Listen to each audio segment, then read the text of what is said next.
What is up, everyone? JD here. I hope you're all doing well today. Today I'm really excited to bring you my full review of the Wii Vision R. What I'm going to be doing today is going through specs, size comparison, profile comparison. I'll give you my thoughts and impressions, and if I have any alternative recommendations. I'm not going to bring out the box and package that it comes in.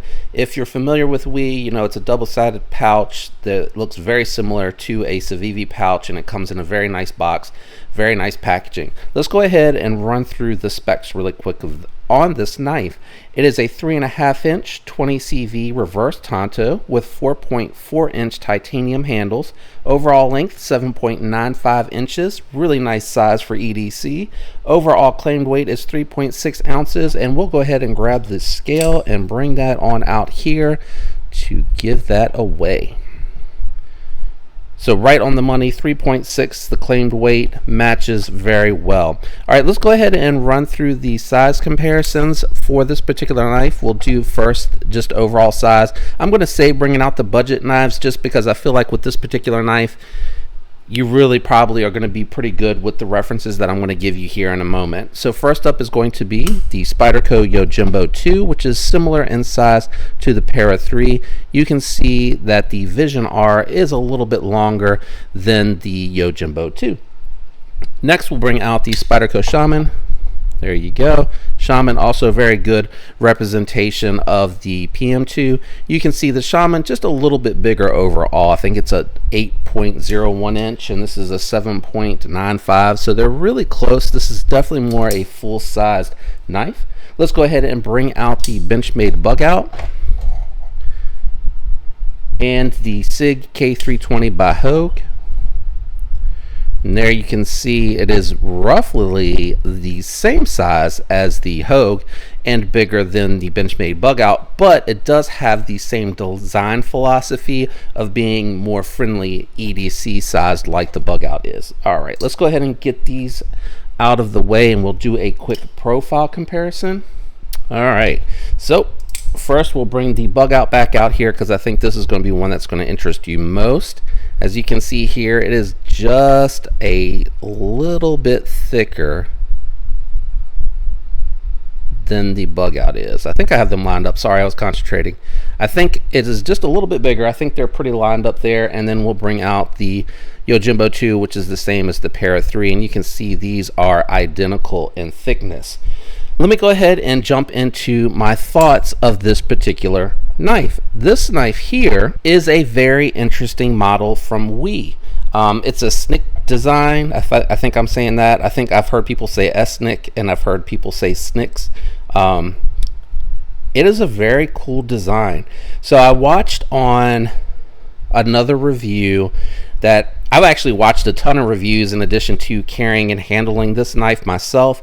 And there's a lot of good information out there, but it's all, you have to kind of watch a bunch of different videos to get all of that information. So first and foremost, this is the design philosophy on this particular knife is the fact that this is meant to be more food prep EDC than just traditional EDC. And by that, it has really good ergonomics, nice flat scale that's high up, speed holes for grip because you don't have the pocket clip on either side to help with the grip. So the speed holes really do allow the fingers to kind of get in there. And then when you have your hand in the right position and you have the blade up, you have from about here on for cutting surfaces on a flat surface. So with the fingers up, you can pretty much get almost the full blade outside the very rear. Even if you're doing the cut, you can bring it into a pinch cut and that'll allow you to get the full blade down. It has a full forward finger choil, a little weird here because it's built for that SNCC lock mechanism, and you can really choke up a lot on here to get more power out towards the tip and of course for detailed work. This is a very thin slicey blade, nice tall flat grind, but it is very thin and slicey, and they put one heck of an edge on here. The other day I was cutting a piece of paracord. I accidentally was hovering over top of my mouse pad and didn't realize how sharp it was, and I was expecting to have to pull a little bit, but as soon as I gave it just a little bit of pressure, it just went through the paracord like a hot knife through butter, and just pow, hit the very edge of my mouse pad and just kind of split it open at the bottom there. I was like blown away. I could not believe how slicey this edge is, and I also think it has to do with the geometry and the thinness of this particular blade. But it's very comfortable in hand. It has very nice finishes. I think it's been black washed and then they stone washed it to like dent it up or get to some raw materials, and then they did the anode, which came out really good. I like that a lot. They also went ahead and did and it's going to be hard to get it to show up on camera, but they did stone wash the lock bar, but they didn't do anything with the bead blasted blade. I wish they would have stone washed this or did a satin stone wash. I really think that would have looked really good with this finish, and I prefer that over the bead blast anyway. But all in all, it's a really nice finish, and the coating looks nice and even on the blade as well. 20 CV continues to perform pretty well. Not quite sure where I saw it on the blade earlier. Not sure where I saw it on the blade. I could have swore I saw it on here somewhere, but it is 20 CV and really nicely done. Now the thumb hole itself, really good for the reverse flick and the thumb flick. It has just enough catch on it to catch the meat on the finger, which I really appreciate, and it makes it really easy to actuate. As far as this lock bar, it is not very comfortable. They made it a little sharp and a little too close. What I think I would have liked to seen is like a wedge shape, where it would have been, you know, brought out just a smidge higher, and then like a V shape for a little bit of a landing pad. But initially I was pulling it like this, then I was trying to do it like this, and all of it was making my finger hate the knife. I was really just hating it. What I found is if you actually, it has a little bit of a cutout, as you can see here, and if you have larger fingers, if you dig your finger in and you grab it like you do the shark lock and you pull it, you can actually fidget with it plenty without it being discomforting, but it does take a little bit for the toughness on the finger to build up. But I have found when I do that repeatedly after a few days, and again, you do have to kind of remember to push the finger into the knife and then hit that switch and hit it just flush enough to where you're catching it. You don't want to come up too high and you don't want to catch it too far off of there. But if you catch it just like that, I have found, for me at least with very large hands, it works just fine with absolutely no issues. Now, one of the things that I'm seeing on a lot of channels is like, oh, a hole so you can see the lock mechanism. I don't like the speed holes, you know, I don't really like. So what the intent behind all of that is for cleaning and maintenance. Being that this is designed to be an EDC food prep type knife, there's going to be food that gets up on the blade if you're really going to town with the food and it's getting places. So it's meant to, all of the points of engagement, be able to clean it without disassembling the knife, and you're able to pull that locking mechanism out to clean that off as well, to make sure that you have all the food and grime off of the knife and anywhere that it might have splashed up when the blade's been closed if you didn't clean it before closing it. So that's the purpose of the speed holes, in addition to the fact that these speed holes do provide a nice point of grip to lock the knife in place firmly. So I hit it with my ring finger, middle finger, and thumb here when I go to close it, and that completely secures the knife as if I had that pocket clip there to do that, like you do on other knives when you're using a compression lock or a back lock. So I think they call it the super lock. I can't remember, and it's not coming to me.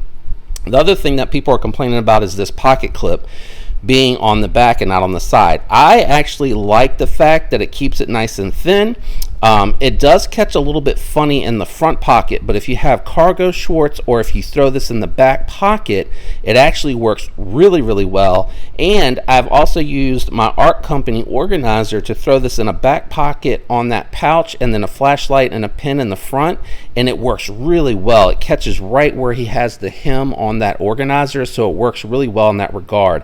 Now, most knives, when you have the pocket clip and you tip up carry, you're sandwiching it in. So the fact that you're putting it into the cargo shorts or into the back pocket, you have that blade out there, but because it's so overbuilt, you're not really catching that blade on there, and that lock system does a pretty good job keeping that in there nicely it's tight, it's secure to the frame, so you don't have to worry about that. The other thing that I noticed as well, and I'm going to close it for this, is that it actually also acts as a secondary spring to keep the back lock from coming out too far. So it's actually putting pressure on. You see how they knocked it down so that it moves with the actual lock, so it has that space on it, but it also does keep pressure inwards of it so that when you're actuating the lock, this spring pushes it forward, but the pocket clip actually keeps it in, so it's not as likely for you to accidentally pull it out when you're using it.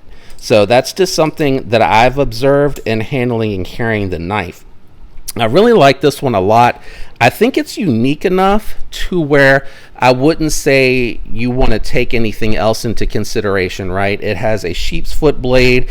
The handle very much reminds me of like a food prep knife, and some of the Leon Ma designs are like that as well, where it's really high up on the top, over top of the tip of the blade, so that you can get a lot of power down into the cut, because you're going to have that position where you're coming down and pushing down through the food, and it's kind of leveraging and driving everything forward towards the tip.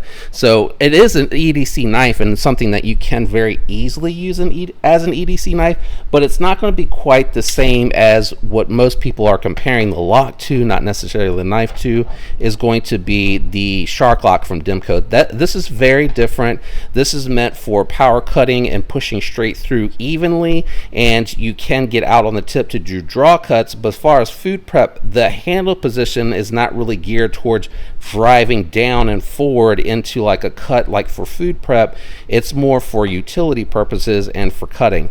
Now, a couple of differences that I will mention, and if you were interested in an alternative recommendation, my recommendation is going to be the Knife Center exclusive version of the 3V blade, where it comes with the titanium. I'm hoping that they'll continue to bring that in stock, because they didn't say it was a sprint run, they said it was an exclusive. And if you look at the other exclusives that Knife Center offers, it's just an exclusive, it's not a sprint, so they continue to bring those into stock. So my hope is that they continue to bring them, but it would be a good alternate recommendation. So I have my goat scale version of the 3V variant here, because I bought the Gryvery because I wanted different scales. I did want the 3V, but I just wanted something a little bit different, but I did like that pivot that they had on there.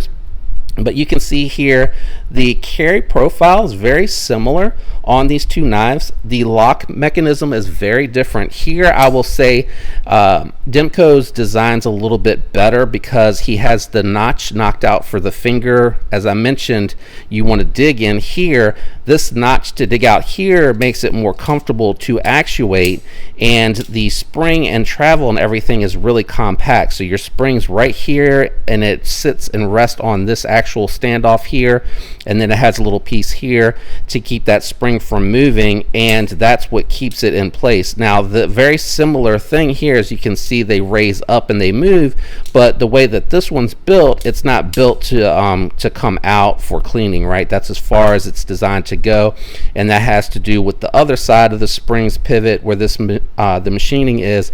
It opens up into like an oval shape.